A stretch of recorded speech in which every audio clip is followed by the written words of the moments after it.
শীতের সন্ধ্যায় দারুণ স্বাদের এই রেসিপিটা বানিয়ে দেখতে পারেন। বানানোর জন্য খুব বেশি সময় ও উপকরণের প্রয়োজন নেই। খেতে ভীষণ ভালো লাগে। আশা করছি আপনাদের খুব ভালো লাগবে। রেসিপিটা শেষ পর্যন্ত দেখার অনুরোধ রইল। হ্যালো বন্ধুরা, কুসুমের রান্নাঘরে সবাইকে স্বাগত।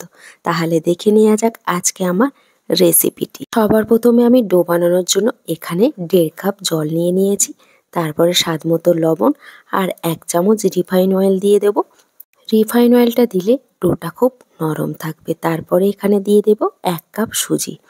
1.5 কাপ জলের সঙ্গে আমি 1 কাপ সুজি দিয়ে লো টু মিডিয়াম হিটে রেখে 2 থেকে 3 মিনিট খুব ভালো করে নেড়ে নেব। 2 থেকে 3 মিনিট নাড়া আমার হয়ে গেছে। তারপরে আমি লো হিটে রেখে 5 থেকে 6 মিনিট এটা রেখে দেব। দেখুন 6 মিনিট পরে দেখছি এটা কিন্তু আমার রেডি হয়ে গেছে। আমি প্লেটে করে উঠিয়ে নেব। আমি পুর বানানোর জন্য এখানে 1 বাটি আগে থেকে নারকেল কুড়িয়ে রেখেছিলাম, সেটাকে নিয়ে নিয়েছি। তারপরে দিয়ে দেব হাফ বাটি খেজুরের গুড়। আমি 1 বাটি নারকেল কোড়ার সঙ্গে হাফ বাটি খেজুরের গুড় দিয়ে দিয়েছি। আপনারা চাইলে এখানে কিন্তু চিনির ইউজটাও করতে পারেন। 2টো তেজপাতা দিয়ে দিয়েছি। তারপরে দিয়ে দেব হাফ চামচ মৌরি দিয়ে আমি লো টু মিডিয়াম হিটে রেখে এটাকে নেড়ে নেব। নাড়তে নাড়তে দেখবেন গুড়টা কিন্তু আমার গলে যাবে। দেখুন আমার কিন্তু গুড়টা একদম গলে গেছে।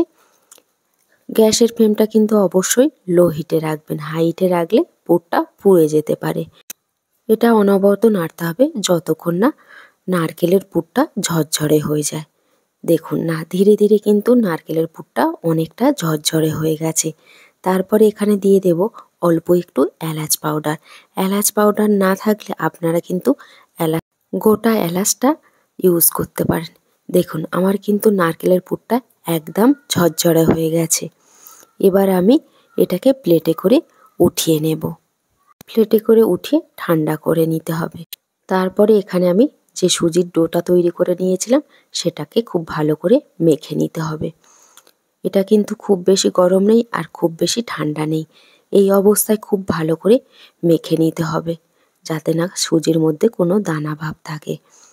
খুব ভালো করে কিন্তু 6 থেকে 7 মিনিট আমি মেখে নিয়েছি। দেখুন একদম কিন্তু সব ডো তৈরি করে নিয়েছি। এইভাবে কিন্তু একদম সব ডো তৈরি করে নিতে হবে। তারপরে এখানে আমি একটা মিডিয়াম সাইজের লেচি কেটে নিয়েছি। খুব ভালো করে রাউন্ড করে এইরকম খুলি করে নিতে হবে।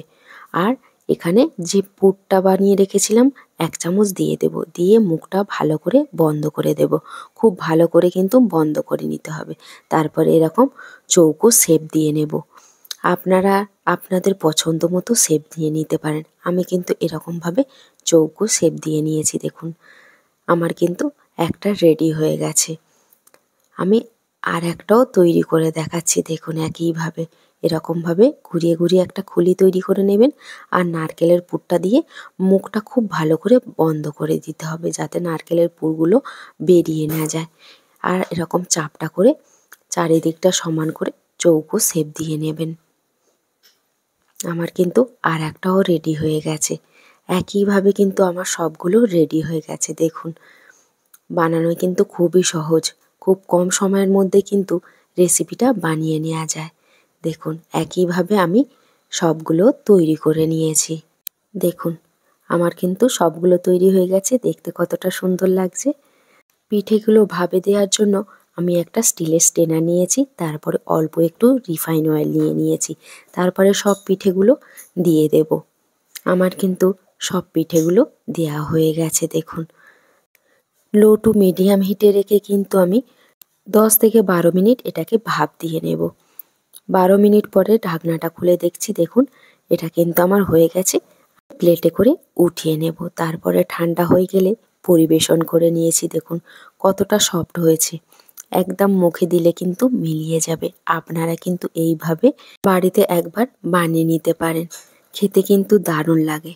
আমার আজকের রেসিপিটা আপনাদের কাছে কেমন লাগলো অবশ্যই করে কমেন্ট করে জানাবেন। ভিডিওটা ভালো লাগলে একটা লাইক দিয়ে চ্যানেলটাকে সাবস্ক্রাইব করে আমার সাথেই থাকবেন। ভালো থাকবেন, সুস্থ থাকবেন। আবার ফিরে আসবো অন্য কোনো রেসিপি নিয়ে।